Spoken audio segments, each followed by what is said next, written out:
Olá pessoal, convidado de hoje do Diálogo Aberto é o médico sanitarista Dr. Gonzalo Bettina, ele ex-presidente do Hospital Sírio-Libanês, ex-presidente da Anvisa. Sejam bem-vindos. Dr. Gonzalo está chegando aqui. Enviar o convite aqui, Dr. Gonzalo.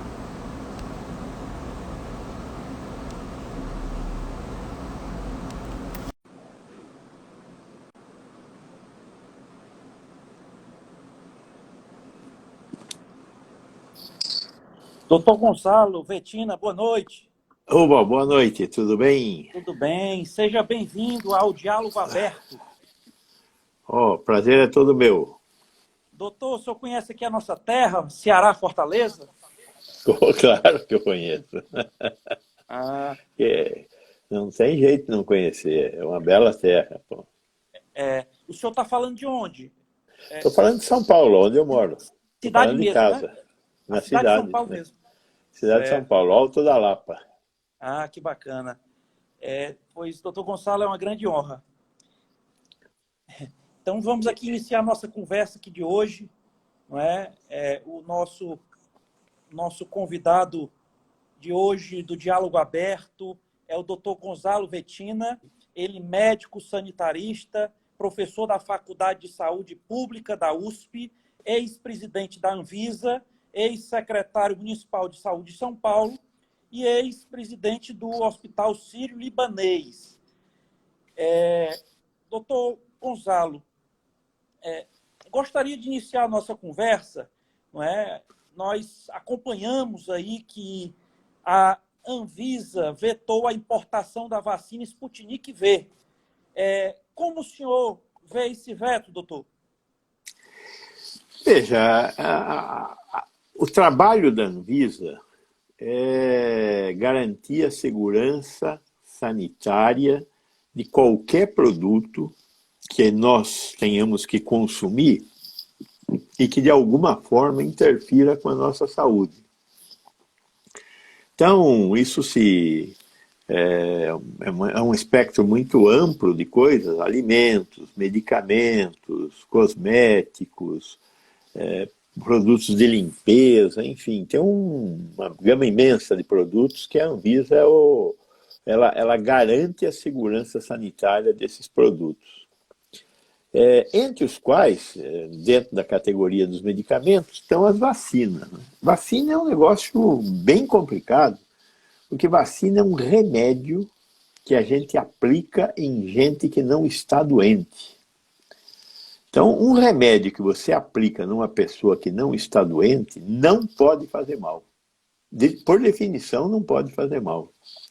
Então, a ideia de fazer a análise da vacina vem justamente com esse objetivo. Como é que se faz uma pesquisa de vacina? Primeiro, você faz tudo que é o estudo pré-clínico, né? Então, cria a ideia, leva a ideia para o laboratório, experimenta essa ideia em animais e vê como é que os animais se comportam. No caso da vacina, verifica se desenvolve ou não desenvolve anticorpos.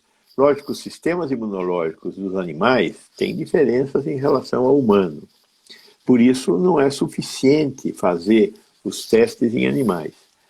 Terminada a fase pré-clínica, in vitro e em animais, aí tem que passar para a fase clínica.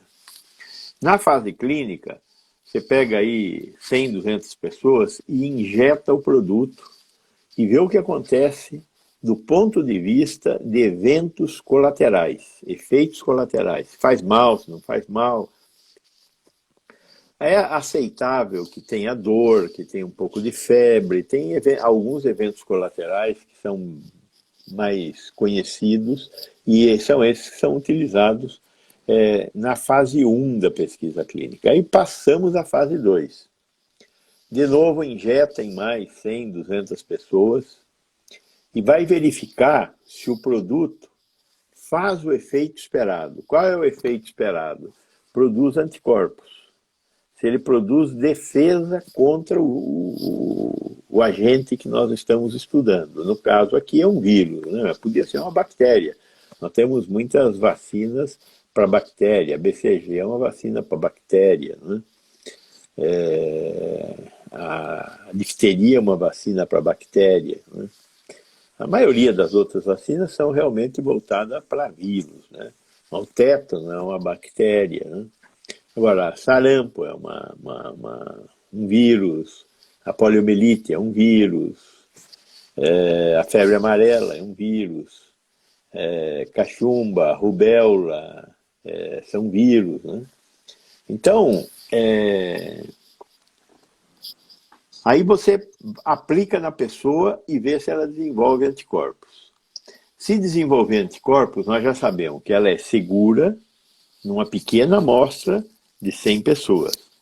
Que em 100 pessoas ela desenvolveu anticorpos. Aí nós passamos. Essa forma de investigar medicamentos é uma forma que foi sendo construída ao longo do tempo, né? Muita coisa a gente aprendeu, particularmente na década de 50, 60, quando nós cometemos um grande erro em colocar a talidomida como um medicamento para a população. E talidomida era um produto utilizado para tratar náusea em grávidas. E provocou o nascimento de milhares de crianças com uma doença que nós chamamos de focomielia, que é a falta de membros. Então, a talidomida provoca uma doença congênita que a criança nasce sem alguns dos membros. Às vezes pode nascer sem os 4 membros. Mas nós só fomos aprender sobre isso depois que um monte de mães utilizou esse remédio no mundo inteiro. E a partir daí, da talidomida, se criou um conjunto de regras bastante mais rígidos e complexos para que nós conseguíssemos evitar que acontecesse de novo um episódio como o da talidomida. E daí veio essa proposta, fase 1, fase 2, fase 3. E a fase 3, o que você faz? Você amplia muito a amostra para tentar enxergar eventos que são muito raros. Então, se na fase 1 de vacina, porque para medicamento, os N's, o número da amostra, é sempre muito menor. Para vacina, você faz lá com 100, 200 pessoas fase 1, 100, 200 pessoas fase 2, 30, 40 mil pessoas fase 3. Então, às vezes usa um pouco menos. Nós estamos fazendo os testes da vacina da dengue há 3 anos. Nós estamos usando 16 mil pessoas para a vacina da dengue. Agora, esta vacina, Covid-19, ela está sendo, na média, as diversas vacinas que foram testadas, tem umas 12 que já foram testadas, elas utilizaram entre 30 e 40 mil pessoas. 4 delas fizeram uma parte desse teste no Brasil, né? Então, a Sinovac, a AstraZeneca, a Pfizer e a Janssen testaram no Brasil. E parte da amostra foi feita no Brasil, parte da amostra foi feita em outros países. Aí junta tudo e tem que juntar todos os resultados. Tudo isso é meticulosamente registrado, de tal maneira que tem a prova de cada paciente, o que tomou, o que não tomou, porque é tudo feito com o padrão ouro da medicina. É um duplo cego randomizado. O que é um duplo cego randomizado? Você pega uma amostra de 40 mil pessoas e aleatoriza 2 partes. Sorteia 20 mil de um lado, 20 mil do outro lado. Então, uma parte vai receber placebo e não sabe que está recebendo placebo. Uma parte vai receber remédio e não sabe que está recebendo remédio. E quem aplica também não sabe o que está aplicando. Isso que é um duplo cego. Quem recebe não sabe o que está recebendo, quem dá não sabe o que está dando. E é randomizado porque você faz as 2 amostras ao azar. Tudo isso para evitar que crie-se um viés. É óbvio que um médico que está aplicando um remédio, ele quer que ele funcione. Então, se ele souber qual é o grupo que está tomando o remédio, ele pode, entre aspas, roubar, né? Olha, você vai ficar melhor, você isso. Né? Então, para evitar qualquer viés, é que nós fazemos o padrão ouro da medicina, é o duplo cego randomizado. Aí você aplica e no início da pesquisa, você declara lá na pesquisa, quando nós atingirmos tantos casos no grupo 1 e no grupo 2, tem que ser nos dois grupos, nós chegamos no resultado. Então, vamos lá, 150 pessoas têm que ter a doença em cada um dos dois grupos, o grupo que tomou a vacina e o grupo que não tomou a vacina. Quando você chega nesse resultado, fecha e abre a randomização e vai saber o que aconteceu. Se foi produzido anticorpo, se não foi produzido anticorpo, se teve casos da doença no grupo controle e no grupo vacina, se teve mortes, se não teve mortes, estuda tudo o que aconteceu. E aí, a partir daí, você tem os resultados para apresentar para a autoridade sanitária. A autoridade sanitária vai analisar esses dados e poderá conceder o registro ou não. Pode ser registro definitivo ou registro emergencial. A grande diferença entre o registro definitivo e o registro emergencial é que o registro emergencial ele não tem preço definido para ser vendido no comércio, enquanto que o registro definitivo tem preço definido para ser vendido no comércio. Então, o que acontece geralmente no registro emergencial é que você negocia com a autoridade sanitária a venda da vacina, que foi o que aconteceu em todas as vacinas aqui no Brasil. Bom, então, tem uma padronização do que tem que ser entregue. Lógico que, de preferência, esses dados devem ser também publicados em revistas médicas que tenham revisão de pares, como as grandes revistas mundiais, Lancet, British Medical Journal, enfim, tem um conjunto de revistas aí que são importantes.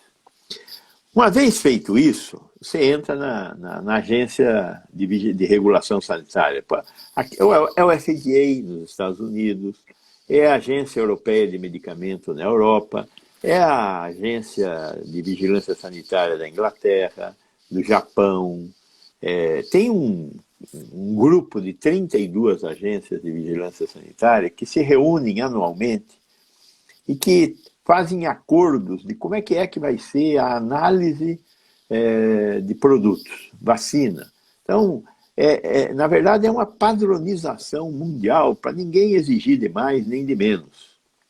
Então, a Anvisa faz parte desse grupo de 32 agências de vigilância sanitária.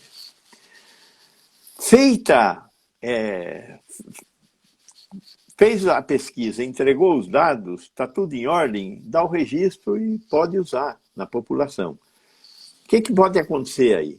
Quando eu aumento muito o número de pessoas que tomam a vacina, eu vou começar a enxergar fenômenos como nós enxergamos com a AstraZeneca.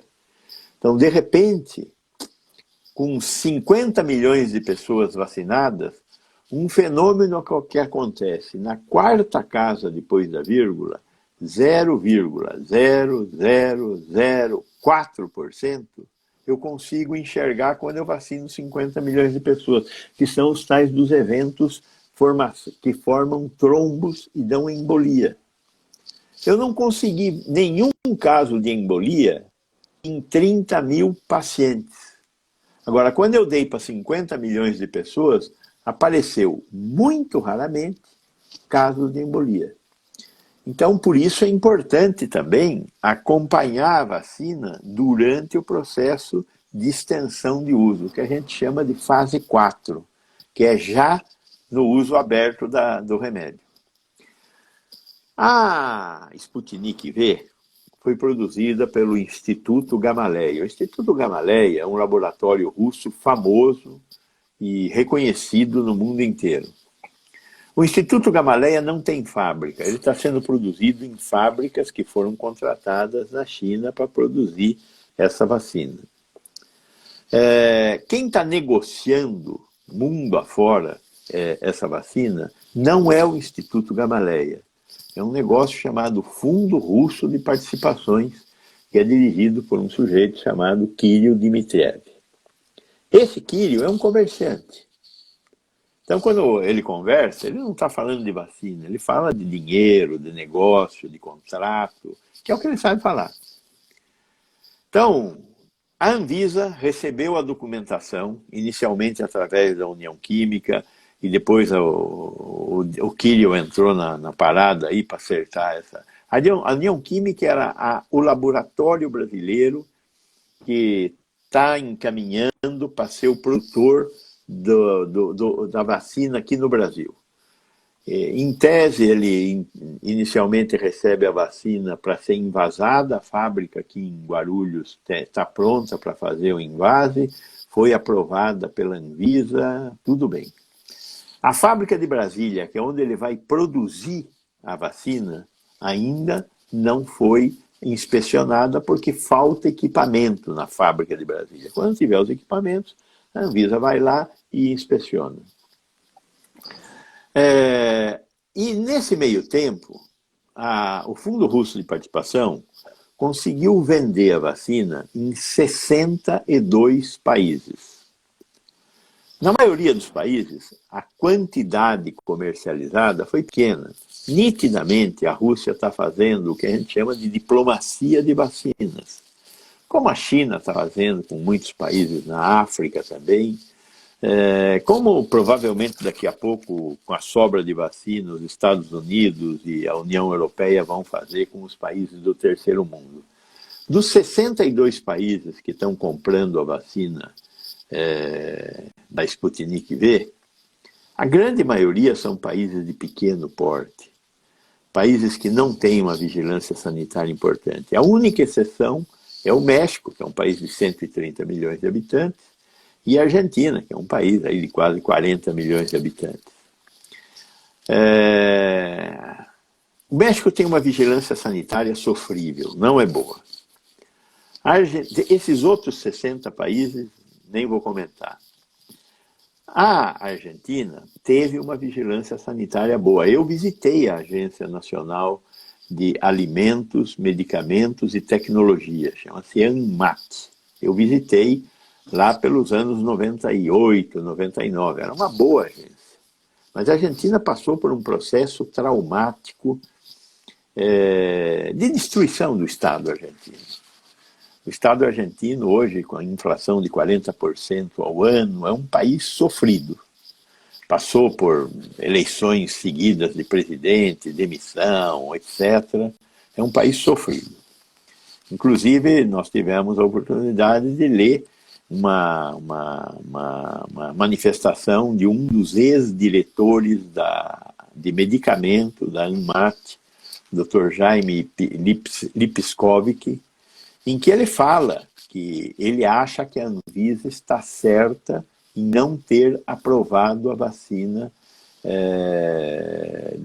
do Fundo Russo de Participações. O fato é que a agência russa, ou o Fundo Russo, não entregaram o conjunto de dados que a Anvisa solicitou. A Anvisa quer ter acesso aos dados brutos da pesquisa clínica. Não quer só o que foi publicado. E as outras 4 vacinas registradas no Brasil entregaram os dados brutos. A russa não quer entregar. Na inspeção de fábrica feita pela Anvisa, há umas 3 semanas atrás, a Anvisa tomou o contato com uma informação que vem do processo produtivo de que na vacina sobram vírus replicantes. Está escrito no documento. A Anvisa não faz análise de vacina, ela faz análise documental. No documento ao qual a Anvisa teve acesso, na inspeção de fábrica, aparece lá a informação de que a vacina russa tem cópias replicantes. O que é uma cópia replicante? Para fazer essa vacina, A gente pega o vírus da gripe humana e o que eu posso fazer com um vírus? Eu posso ou desativar o vírus completamente. É o caso da vacina chinesa. A vacina chinesa é feita com um vírus inativado. Eu coloco lá um solvente, o vírus deixa de existir. A gente não fala tira a vida, porque nós não consideramos vírus uma forma de vida.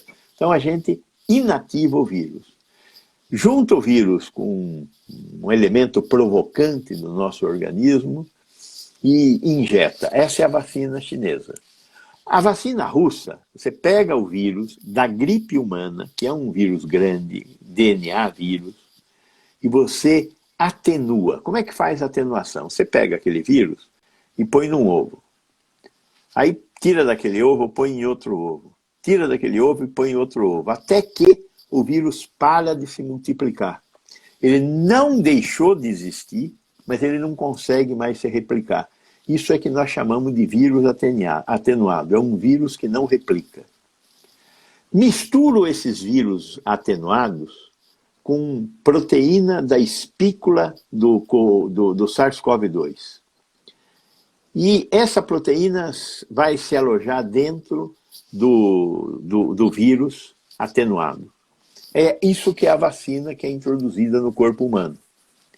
No caso da vacina russa, aparentemente, uma quantidade de vírus continua replicando, pelo que a Anvisa descobriu na inspeção de fábrica na Rússia. E ela pede informações sobre essa questão do vírus replicante ao Instituto Gamaleya, através do Fundo Russo de Participações. Qual foi a resposta do Dr. Kirill Dmitriev? Vocês estão exagerando no que vocês querem saber. Vocês não precisam saber disso, porque isso é normal num volume de 300 cópias por milhão. Ele criou lá um dado. A Anvisa não aceitou a resposta do Kirill Dmitriev. Ela quer a resposta do Instituto Gamaleya. Nesse momento, o Kirill Dmitriev falou assim: vocês não entendem nem inglês, porque vocês não estão interpretando os documentos que foram enviados para vocês, que estão em inglês. A Anvisa falou: olha, ou vocês entregam o que nós pedimos, ou não tem registro. Aí o Kirill falou: não, então eu convoco vocês para fazer um debate no Congresso Nacional. Um russo convoca a Anvisa para fazer um debate no Congresso Nacional. E nesse meio tempo ele acusa a Anvisa de estar seguindo interesses dos Estados Unidos, que não querem que a Rússia consiga fazer a tal da diplomacia de vacina. A Anvisa não está dando bola para essa história. A Anvisa está dando bola para que o produto seja seguro e tenha alguma eficácia. Essa que é a proposta da Anvisa. Então, ou os russos atendem às exigências da Anvisa, como os chineses, os americanos, os alemães, os belgas fizeram, ou não tem registro. Ponto. Eu tenho conversado com o pessoal da Anvisa, tenho acompanhado essa coisa com muito cuidado, tenho um imenso respeito pelos governadores do consórcio Nordeste, que a única coisa que eles estão querendo é vacina para o povo deles, que o Ministério da Saúde não comprou. Então, o Camilo quer o quê? Quer destruir a Anvisa? Não, não quer. Ele quer comprar vacina para vacinar cearense. Por quê? Porque o Ministério da Saúde não comprou vacina. E a vacina que a Fiocruz e o Butantan estão enviando é uma quantidade que vai vacinar todo o povo, mas vai terminar de vacinar em fevereiro. Enquanto isso, está morrendo gente. Só. Então, eu entendo a posição de todos. Certo. Doutor Gonzalo, está aberto aqui para os seguidores enviar perguntas, tá? Ótimo. Chegou aqui uma primeira pergunta aqui da minha mãe, que está assistindo a live, tá? Minha mãe Marta Pereira. Ela diz o seguinte: doutor Gonzalo, a CPI do Covid pode criar uma turbulência? E aí ela pergunta: tomei a segunda dose da vacina Oxford dia 30/4. Já posso ficar tranquila? Parabéns pelo seu brilhante esclarecimento. Dona Marta, É, número é, um, a CPI pode criar, sim, muita confusão. Eu acho que, além de criar confusão, não vai criar nada demais. Né? Tem gente que sonha com impeachment, etc. Acho que não tem impeachment. O que eu acho que tem responsabilidades a serem apuradas, e essas responsabilidades, uma vez apuradas, alguém tem que responder por elas. Né? Quem roubou dinheiro do Ministério da Saúde comprando coisas que não deveria ter comprado, quem superfaturou, enfim. Quem for pego com a mão na botija tem que pagar. Quem deixou de fazer coisas que deveria ter feito, como o ministro Pazuello, que não comprou vacina, tem que responder. Imperícia, incúria administrativa. Então, vai ter que ser penalizado de alguma maneira. Né? Então, acho que isso vai acontecer, sim. E eu acho que um dos grandes problemas desse nosso país, que é a impunidade, nós temos que resolver. Impune as pessoas não podem ficar, porque depois ficam cometendo crimes de novo. A segunda questão que a senhora me faz sobre a senhora foi vacinada, tomou a segunda dose. Em cerca de 20 a 30 dias, o que tiver que acontecer com a senhora terá acontecido do ponto de vista da imunidade. A vacina da AstraZeneca, de cada 100 pessoas que tomam a vacina, 70 desenvolvem uma defesa contra o vírus. 30 não desenvolvem. Mas o vírus, a vacina, protege as 100 pessoas. Porque o vírus deve diminuir sua circulação com essas 70 que ficam protegidas do vírus. Ficam protegidas por quanto tempo? Ainda não sabemos. Vamos ter que acompanhar mês a mês as pessoas que tomaram a vacina durante os testes e as pessoas que tomaram a vacina agora. Tem que ir acompanhando. Tem a probabilidade de ter trombos? Tem a possibilidade de ter trombos. O que é? Qual é o sintoma? O sintoma é ter um inchaço em uma perna. Seguramente foi um trombo que foi gerado. Nós produzimos trombos normalmente. O velho produz trombos, normalmente entre aspas, né? Quer dizer, é normal ficar doente? Veja, de alguma coisa, algum dia nós vamos ter que morrer. E a doença faz parte da vida, como faz parte da morte. Então, falando é normal, mas não é normal. Né? Então, mas de vez em quando nós temos doenças. Uma parte da população é hipertensa, outra parte é diabética, tem uma parte da povo que fuma, enfim. Então, a doença trombótica é uma das doenças que existem por aí. Então, temos eventos trombóticos, sim. Agora, esta vacina está comprovada, ela produz também trombos em 0,0004% da população. É muito maior a possibilidade de ter trombos só pela idade, a possibilidade de ter trombos porque fuma, a possibilidade de ter trombos porque toma anticoncepcional. Né? Mas o que é o trombo? Então, o trombo é o inchaço numa perna, uma perna só, geralmente é uma perna só, porque o trombo vai num lugar só. Tem uma dor pulmonar, que é a dor da embolia pulmonar. Mais raramente, ter algum tipo de evento cerebral, e aí você tem entorta a boca de um lado, perde a capacidade de falar ou perde a capacidade de andar com um dos lados, depende do lado que foi afetado pelo trombo. E a pergunta que a senhora me fez especificamente, estou livre? Não está livre. Por que não está livre? Porque uma parte das pessoas não ficam imunes. E dá para saber isso? Pode fazer um exame de sorologia para ver se a senhora foi das que pegou ou não pegou a vacina. E aí, eu peguei. A vacina produz anticorpo no meu corpo. Estou livre?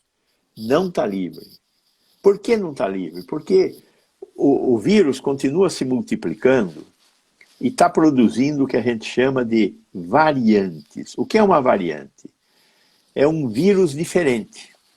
Então, Manaus, as pessoas tinham... A maior parte da população de Manaus, na primeira onda, pegou a doença. Aí teve o aparecimento da P1, que é um vírus diferente que apareceu em Manaus. É uma cópia errada. A natureza faz cópias erradas. Por quê? Nós não sabemos por que ela faz cópias erradas, mas ela faz. E essas cópias erradas, às vezes, melhoram o bicho, às vezes pioram. Quando piora, a gente nem fica sabendo. Quando melhora, nós ficamos sabendo. Então, a P1 melhorou o vírus. Ele ficou mais capaz de disseminar e ficou resistente ao anticorpo de quem teve a primeira onda. Então, todo mundo que teve a primeira onda, que teve a doença na primeira onda em Manaus, teve de novo a doença, ou a maior parte da população teve de novo a doença. Então, pode acontecer com a vacina? Pode acontecer com a vacina. Ainda não aconteceu com nenhuma das vacinas que o mundo produziu até agora. Mas nós estamos muito acesos, investigando os casos para verificar se acontece de uma vacina dessas perder a capacidade de proteger as pessoas. Em resumo, dona Marta, enquanto todo mundo não tomar a vacina, a senhora fique quietinha em casa. Não receba, particularmente, pessoas não vacinadas. Essa é uma recomendação que os médicos têm feito. Se você não aguenta mais e quer receber alguém, receba gente que já foi vacinada. Mas gente que não foi vacinada, não receba enquanto a população não estiver vacinada. E a vida, como a senhora a conheceu, a senhora só vai voltar a viver lá para o fim deste ano, começo do ano que vem, quando eu espero que a maior parte da população brasileira tenha conseguido ter acesso à vacina. Até lá, usa o celular, usa o computador. Eu sei que para a senhora que tem uma certa idade é mais difícil, mas nós temos que nos virar com o que temos para continuarmos vivos. Nós, vivos, somos muito importantes para as pessoas que nos amam. Então vamos tentar continuar vivos. Amém, doutor. Doutor Gonzalo, uma pergunta aqui da Elice Crescêncio. Ela está gestante, né, mamãe do ano. Aí ela pergunta, doutor, diante da inclusão das gestantes no grupo de risco, qual das vacinas disponíveis para o Covid é a mais indicada? Existe algum risco para a mãe ou para o bebê? A Elice. Veja, Elice, nós estamos recomendando a vacinação porque nós estamos considerando que o risco de ter a doença para a mãe e para a criança é maior do que os efeitos colaterais. Então, por isso, essa mudança de opinião agora no meio do caminho. Nós não testamos a vacina, nenhuma vacina, numa população de grávidas. Nós só verificamos que tem grávida tendo a doença e essa doença tem provocado mortes. Então, sopesando as duas condições, nós resolvemos considerar que é melhor que as grávidas corram o risco de ter efeitos colaterais tomando a vacina do que correr o risco tendo a doença. Qual é a vacina melhor? Todas as vacinas são iguais. Não existe uma vacina melhor para grávida, para velho, para jovem. Não existe. A boa vacina é a vacina que todos tomarem. Esta é uma coisa importante. Se nós não bloquearmos pelo menos 70% da população com a vacina, nós estaremos ainda indefesos. Por isso que eu estou dizendo, quando 70% da população tiver tomado a vacina, nós vamos atingir isso que nós temos chamado de imunidade coletiva, também de imunidade de rebanho. Ou seja, o vírus não encontra mais pessoas que não estejam vacinadas. E com isso, a doença para de circular. Vamos continuar tendo perigo? Vamos continuar, porque o mundo não estará vacinado. Veja, um país como a Índia, que tem 1,3 bilhão de habitantes, enquanto ele não vacinar todo mundo lá, ele vai continuar produzindo cópias mal feitas.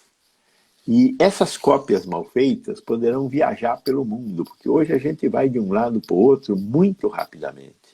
O avião nos leva de um lado para o outro muito rapidamente. Então, a chance de disseminação de uma variante, dessa cópia errada, é muito grande. E nós estamos tomando muito poucas preocupações com isso. O governo brasileiro, já deveria ter tomado a decisão de impedir a entrada de indianos no Brasil, assim como nós estamos impedidos de entrar na Europa. Por que a Europa está impedindo o Brasil de entrar lá? Para que o Brasil não leve a variante de Manaus para a Europa, que é uma variante que ainda não está lá na Europa muito disseminada. Então, nós teríamos que estar tomando um pouco de cuidado com as nossas fronteiras, né? E nós só que não estamos fazendo isso, né? É um erro que o governo brasileiro está cometendo em não tentar isolar minimamente o país, em não tentar fazer o lockdown. O que é lockdown? É diminuir a probabilidade das pessoas se encontrarem. Essa doença, ela se alimenta de encontros. Você se encontra com alguém infectado, pega a doença. Como é que pega a doença? Quando nós falamos, eu estou falando aqui, na minha frente, tem um monte de gotículas, microgotículas de água, que saem da minha orofaringe, saem da minha boca e do meu nariz. São gotículas invisíveis, nós chamamos isso de aerosol.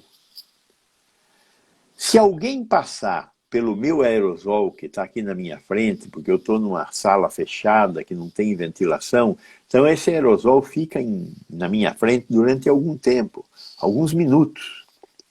E aí ele vai andar um pouquinho para lá, um pouquinho para cá, até que a maioria das partículas se depositam nas superfícies. E aí, se eu puser a mão lá, enfiar na boca, eu vou pegar a doença. Mas enquanto eu não faço isso, as partículas estão na minha frente. Se alguém atravessar o meu aerosol, vai entrar as partículas na boca, no nariz e no olho. A mucosa do olho também entra essas partículas. Se o vírus ele não anda sozinho. O vírus é uma partícula muito pequena, ele não anda sozinho. Onde ele anda? Ele anda nas microgotículas de água, que nós expelimos na nossa respiração. Quanto mais alto a gente fala, mais gotículas a gente emite. Então, cantar, por exemplo, emite muitas partículas. Por isso a gente tem essa preocupação com cultos, com a igreja, porque na igreja a gente ora falando alto, para Deus ouvir, né? Porque é meio surdo Deus, né? Então tem que gritar, cantar e tal. Então isso é um problema. Então, também em ambientes como, por exemplo, de uma fábrica, etc., por causa do barulho, as pessoas acabam falando mais alto.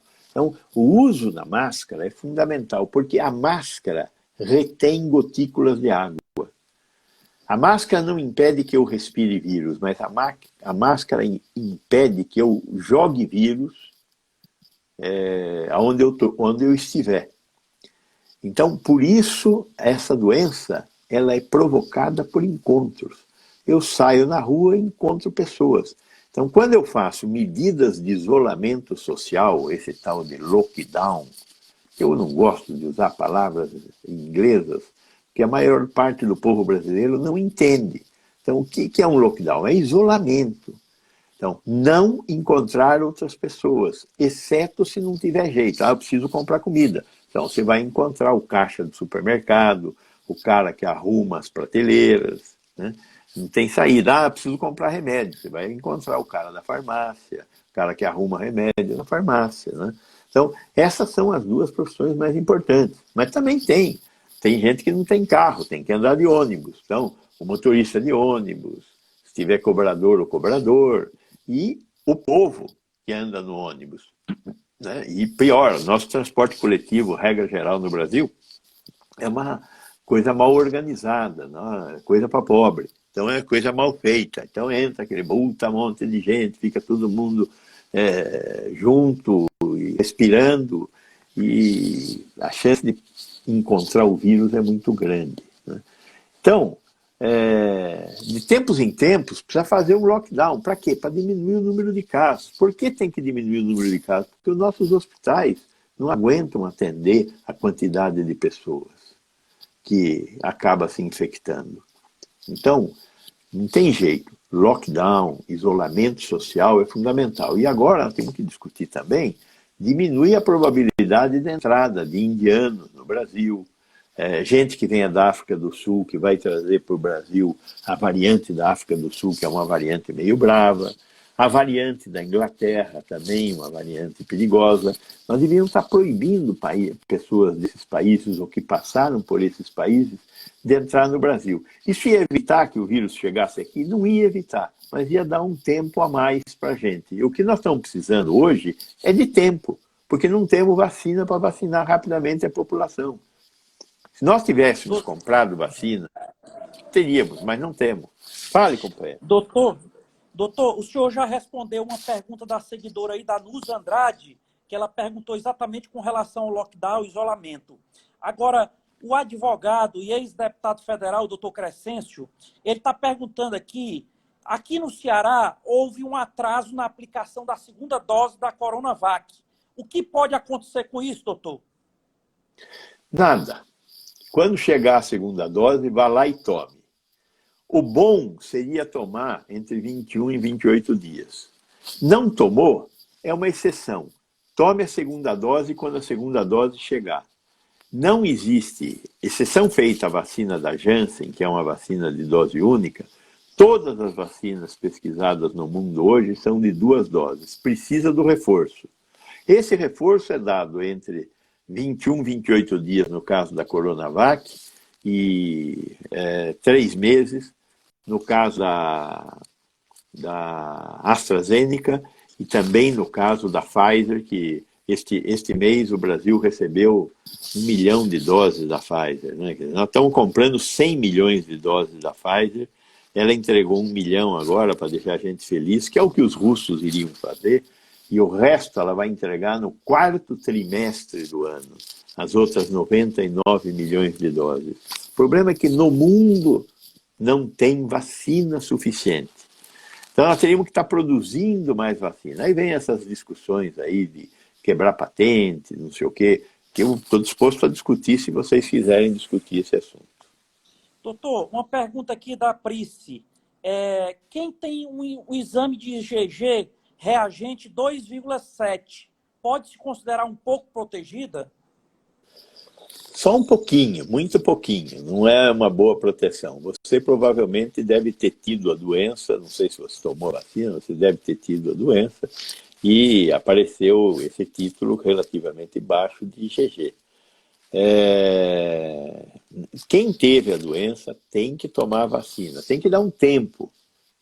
Se não me engano, são 30 dias que é a recomendação do Ministério, após ter tido a doença, para tomar a vacina. Mas quem teve a doença deve, igualmente, tomar a vacina. Qual vacina? A que estiver ao seu alcance. Certo. Doutor, o senhor já respondeu aqui a questão da professora Eldiana com relação ao trombo da AstraZeneca. Também a professora Eldiana perguntou com relação ao IgG, né? A quantificação do IgG seria um teste para ver a imunidade? Ela pergunta. Veja, o problema de fazer o teste é que depois a gente fica com comportamentos perigosos. Pode fazer o teste, no resultado você vai ler lá qual é o nível de... Tem diferentes testes de IgG e com diferentes resultados. Tudo está escrito no resultado, qual é a validade daquele nível de IgG. Mas eu devo lembrar a vocês, nós temos 2 tipos de imunidade. Uma imunidade é a chamada imunidade sorológica. A imunidade sorológica, ela produz diferentes tipos de imunoglobulina em diferentes momentos. A imunoglobulina A no começo, a imunoglobulina M no meio da doença e a imunoglobulina G lá pelo depois do 7º, 8º dia, até o 13º, 14º dia, você vai produzir a IgG. A vacina produz também a produção de IgG. Mas essa é uma das imunidades. Tem uma outra imunidade que nós não temos ainda uma forma adequada de estudar, que é a imunidade tecidual. Tem muita gente que teve a doença, perdeu o IgG, mas continua resistente à doença. E tem gente que não fica resistente. Será que ela teve imunidade tecidual? Nós temos umas células do sistema de defesa chamada de linfocitos. Existem linfocitos chamados de T4 e T8, que eles produzem uma imunidade em tecido, não é em circulação sanguínea. Eles movimentam células que ficam dentro dos nossos tecidos, como, por exemplo, os macrófagos. Então, é um outro tipo de imunidade que nós sabemos que existe, dá para estudar em laboratório, mas até agora não existem testes que possam ser comprados para estudar isso. Então, quer fazer o seu teste de imunoglobulina? Está à venda, na maioria dos bons laboratórios está à venda, depois de você vacinar ou depois de ter tido a doença. Qual é o valor disso para você voltar à normalidade? Zero. Zero. Né? Você continua, enquanto não tivermos alcançado a imunidade de rebanho, mais de 70% da população defendida, você continua correndo riscos. E não deve dar moleza. Esse é um problema importante, né? As pessoas, em Manaus isso aconteceu muito, as pessoas já tinham tido a doença, tinham se safado e acharam que podia ficar na rua. Tiveram a segunda onda e a segunda onda foi extremamente mortal. Nós tivemos dias de enterrar 170 pessoas em Manaus, uma cidade que normalmente enterrava 30, 35 pessoas por dia, chegou a enterrar 170 pessoas num dia. Lá nós tivemos enterro em vala coletiva, né? Abre com o trator a vala e joga todo mundo lá, e é uma vala coletiva. Isso é muito dramático para quem tem essa condição. Né? Doutor, a Andréa, ela pergunta, neste momento em que... cadê? Ela pergunta com relação a esse problema da AstraZeneca, se com relação a entupimento de veias. Doutor, esses casos apresentados em relação à AstraZeneca foram apresentados por pessoas com algum problema de varizes, entupimento de alguma veia? Veja, varizes é uma incapacidade que o corpo tem de fazer o sangue voltar para o coração. Então, o coração, ele aperta e expulsa o sangue para ir o sangue com oxigênio chegar no corpo inteiro. Como é que o sangue volta para o coração? Não tem coração no pé. Né? O sangue volta por um conjunto complexo de mecanismos através dos quais ele volta e chega lá no coração. Aí o coração dá uma bombadinha para ele ir para o pulmão buscar oxigênio, voltar e ser distribuído pelo corpo. Um dos mecanismos que o corpo utiliza para fazer o sangue voltar é a elasticidade das nossas veias, e conforme o sangue chega na periferia e tende a voltar, ele vai empurrando o sangue de volta. E aí a elasticidade de nossas veias e a presença de um tipo de uma válvula, o sangue passa e não consegue voltar, o sangue passa e não consegue voltar, faz com que o sangue chegue no coração. Quem tem varizes tem algum enfraquecimento em uma parte dessas veias. Mas o sangue não volta só por essas veias que nós enxergamos, são veias externas. Ele também volta por veias que estão dentro dos nossos músculos na perna. É o sistema circulatório interno das pernas. Né? Tanto é que, o que é a cirurgia de varizes? Você tira essas veias. E como é que o sangue volta? Volta porque ainda tem as veias internas, que estão dentro da nossa musculatura. E aí, quando a gente aperta um músculo, ele também ajuda o sangue a subir. Então, a varize é um sinal de fraqueza. Pode formar trombos, porque, como é um sinal de fraqueza, há uma deposição, há uma demora maior do sangue em subir quando eu tenho essas veias dilatadas. Então, há a possibilidade da formação de trombos. Agora, não é que você esteja predisposta a ter trombos. Você não está predisposta a ter trombos. Você pode ter a formação de trombos. Então, ter varizes não é contraindicação para tomar vacina nenhuma. É isso que é importante falar. Agora, é um assunto um pouco mais complicado para explicar aqui, assim, em público, Doutor, para você. a Jusilene, ela pergunta, gostaria de saber qual a probabilidade de existir reações adversas à vacina a longo prazo.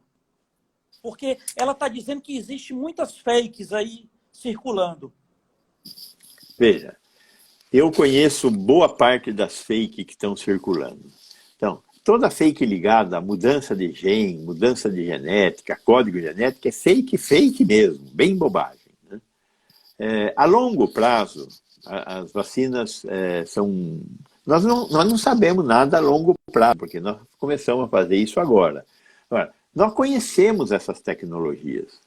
A vacina da Coronavac, ela é feita com uma tecnologia que nós utilizamos há mais de 100 anos para fazer vacina.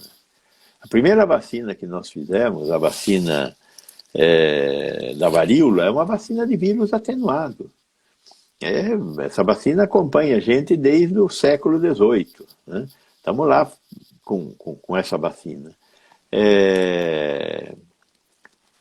Então, a vacina da AstraZeneca é a mesma tecnologia que nós usamos para fazer a vacina do ébola, que já tem 5 anos. A vacina mais disruptiva, mais moderna, que eu posso dizer, olha, não tem tanto conhecimento de longo prazo, é a vacina de RNA mensageiro da Pfizer. Mas que é uma vacina muito boa, com uma eficácia de 95%, né? Que está chegando agora no Brasil. A probabilidade de ter efeitos de longa duração é zero. Por quê? Porque é um pedaço de RNA mensageiro que pede para o corpo produzir uma proteína, mais nada. O grande efeito indesejável da vacina de RNA mensageiro é alergia.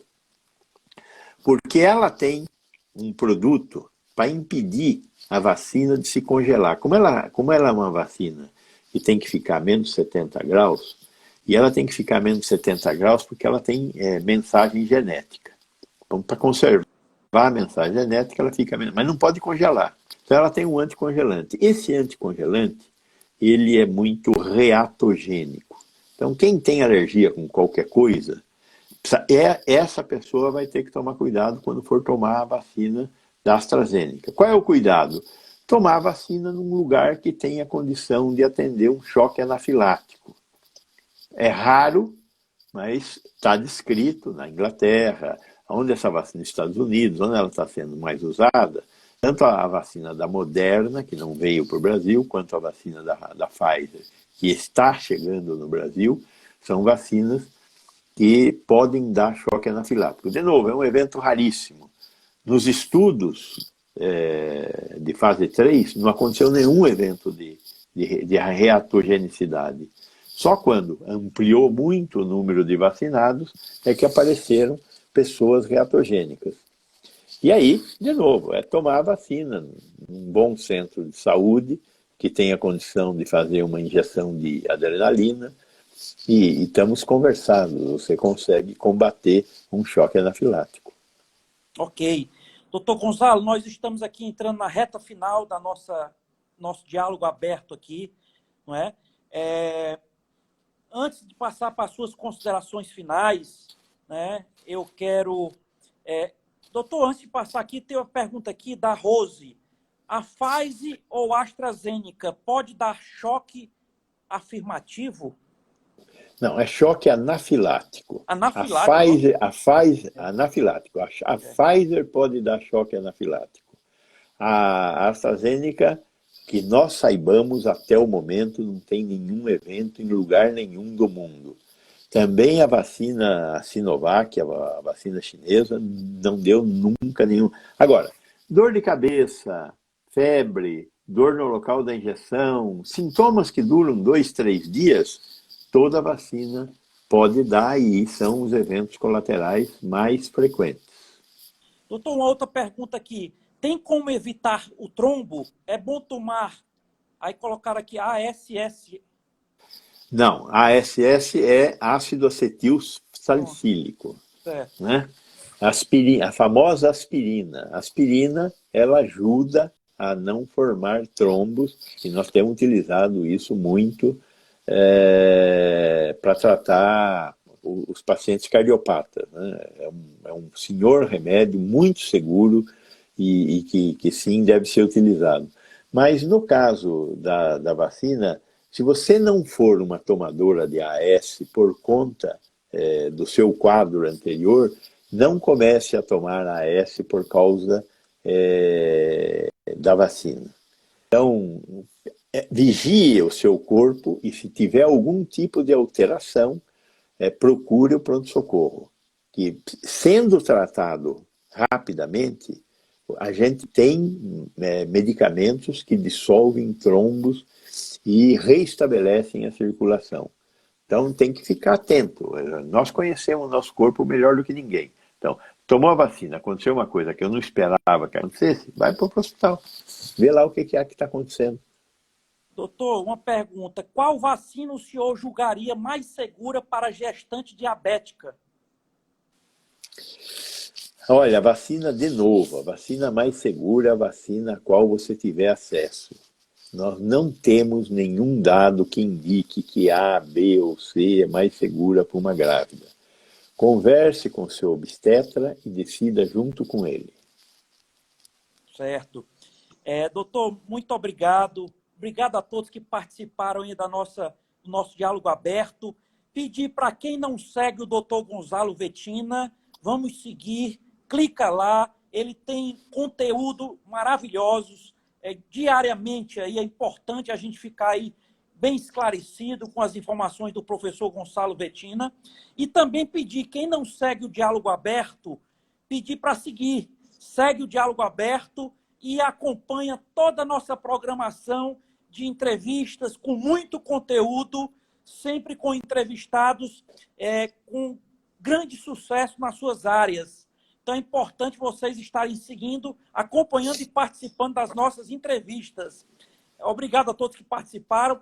Doutor, eu vou tirar os comentários aqui rapidamente e vou fazer um printzinho aqui da tela, aqui, tá? Por gentileza. Tá bem? Não, eu só quero agradecer a você, dizer para quem nos está assistindo, para não deixarem de acompanhar o Diálogo Aberto. O meu Instagram, eu agradeço também você ter feito a propaganda, mas eu geralmente posto 1, 2 vezes por semana, não mais do que isso, porque a gente não tem tempo, né? A gente, afinal de contas, tem que também trabalhar, tá certo? Mas eu quero agradecer muito a você e a todas as pessoas que nos assistiram. Muito obrigado, um grande abraço a todos e todas. E eu quero deixar avisado que essa conversa com o doutor Gonçalo aqui ficará salva aqui no Instagram Diálogo Aberto. Quem não assistiu, ou toda, vai lá, assiste a parte que não assistiu. Também, se quiser encaminhar para quem não assistiu, tantos esclarecimentos importantes. E também ficará salva na nossa página lá no YouTube, tá? Aqui na bio do Instagram tem um link da nossa página do YouTube. Todas as nossas entrevistas estão lá também. E clica lá e segue e se inscreve no nosso canal do YouTube. Doutor Gonçalo, então as suas considerações finais aí, doutor. Bom, boa noite a todos e todas. Vamos tomar cuidado para não pegar a doença. Vamos respeitar, usar máscara, né? Manter 1,2 metros de distância, tomar cuidado com esse negócio de aerosol, que é um negócio sério, que a gente não enxerga, mas é sério, existe, né? Vamos tomar cuidado com os aerosóis, vamos não pegar doença, vamos ficar vivo até terminar o processo de vacinação. E vamos, por favor, lutar para ter um sistema único de saúde que atenda 100% da população, seja pobre, seja rico, né? Que o SUS seja a tábua de salvação da sociedade brasileira, agora e depois do fim dessa pandemia. Vamos tentar melhorar a nossa capacidade de governar o Brasil e de fazer um país mais feliz. É o que temos que desejar a todos. Muito obrigado. Muito obrigado. Compartilhem aí a página do Dr. Gonçalo. Também compartilhem a nossa página aí. Importante, né, estarem sempre conosco aí, divulgando o nosso trabalho, esclarecimentos tão valiosos. Dr. Gonçalo, que Deus lhe abençoe, muita saúde, parabéns pelo seu grandioso trabalho, tá? E fica o convite, doutor, quando isso tudo se acalmar, vir aqui ao nosso Ceará e desfrutar dessas praias maravilhosas que nós temos, tá? E me avise que eu gostaria de recebê-lo aqui, doutor. Muito obrigado. E eu vou ir, hein? Eu vou ir, hein? Muito obrigado pelo convite e parabéns para você e para todos que estão nos assistindo. Um grande abraço. Obrigado. Boa noite, doutor. Obrigado a todos que participaram. Boa noite. Boa noite. Obrigado, pessoal. Até quinta-feira, a nossa próxima live aí, importante a presença de todos. Tá? Muito obrigado. Tchau, boa noite. Obrigado, Nusa. Muito obrigado, sempre participando aqui. Obrigado a todos que participaram. Carla, obrigado, Carla. Carla Couto Artes. Obrigado. Muito obrigado a todos. Importante a participação de vocês, com comentários, com perguntas também, né? Valiosas perguntas, né? Contribuindo muito com o nosso diálogo aqui, tá? Obrigado, Michele, diretamente lá do Amazonas. Muito obrigado, Michele, Manaus. Obrigado, pessoal. Diana, muito obrigado, Diana, tá? Fica o convite aí, quinta-feira, nossa próxima live com uma cineasta. Ela é cineasta, atriz, roteirista e colunista da Vogue Brasil, né? Premiada aí internacionalmente, tá? Vai estar conosco aqui na quinta-feira. Também importante a participação de vocês, quinta-feira às 19 horas, tá, pessoal? Gisele Studart, muito obrigado, Gisa. Obrigado. Parabéns a Gisele, grande profissional aí de recursos humanos, né? Gisele aí, campeã, né? Expertise aí em RH. Muito obrigado, Gisele Studart. Muito obrigado, pessoal. Boa noite. Que Deus abençoe a todos. Muita saúde para vocês e a família de vocês, tá? E até quinta-feira às 19 horas. Grande abraço.